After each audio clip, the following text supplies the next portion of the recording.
मन माया के बंधनों में कैद, जीव इनसे मुक्त कैसे हो। मौलाना आजाद की भूमिका में लिखते हैं कि मादी बंधनों में जकड़ा हुआ मनुष्य इनसे छूट नहीं सकता जब तक इसके दिल पर कोई सख्त पहाड़ न हो। शहद पर बैठी मक्खी बिना उठाए नहीं उड़ती। जब तक मनुष्य का दिल चोट न खाए यह संसार की लज्जतों को नहीं छोड़ता। यह चोट केवल प्रेम के हाथों से ही लग सकती है। प्रेम के फरिश्ते की प्रबल भुजाओं में वह शक्ति है कि उसकी तलवार का पहला वार ही खून के रिश्तों और सांसारिक प्रलोभनों की जंजीरों को टुकड़े टुकड़े कर देता है। मनुष्य सांसारिक वस्तुओं व पदार्थों का शिकार है। संतान, धन, पद, सत्ता आदि हर प्रकार की सांसारिक तृषा का छोटा सा बीज एक बड़े वृक्ष को जन्म देता है।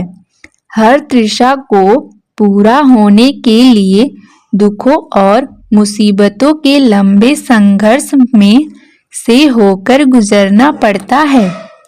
अधूरी रह गई इच्छा अनेक शक्लों और चिंताओं के कुएं में धक्का देती है और पूरी हुई इच्छा अनेक प्रकार के बंधनों और जिम्मेदारियों को जन्म देती है।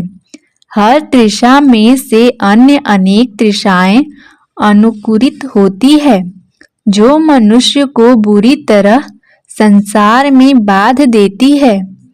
परिणाम यह होता है कि मनुष्य के मन में सदा ऐसे विकराल ज्वार भाटे उठते रहते हैं कि उसको पल भर के लिए भी सच्ची शांति नहीं मिलती।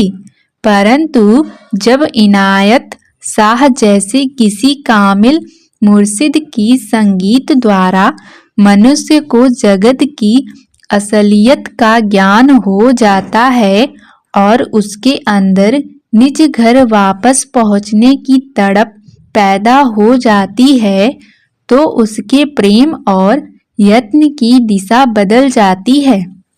साई बुल्ले शाह की वाणी उस प्रेमी हृदय की वेदना प्रकट करती है जिसके अंदर प्रीतम के मिलाप की तड़प की चिंगारी सुलग चुकी है।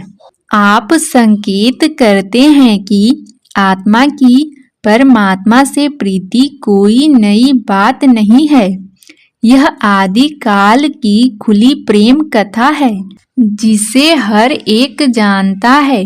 जैसे ही जीव के अंदर परमात्मा के मिलाप की सोई हुई प्रीति जाग उठती है उसके लिए वियोग की अग्नि को सहन कर पाना कठिन हो जाता है। वियोग की अलग तन को तपाती है, जिगर को बेधती है और तड़पे कहाड़े में डालकर तलती है। एक अनोखा दर्द कलेजे में उठता है। विरह की लपटें दिन प्रतिदिन ऊंची होती जाती है।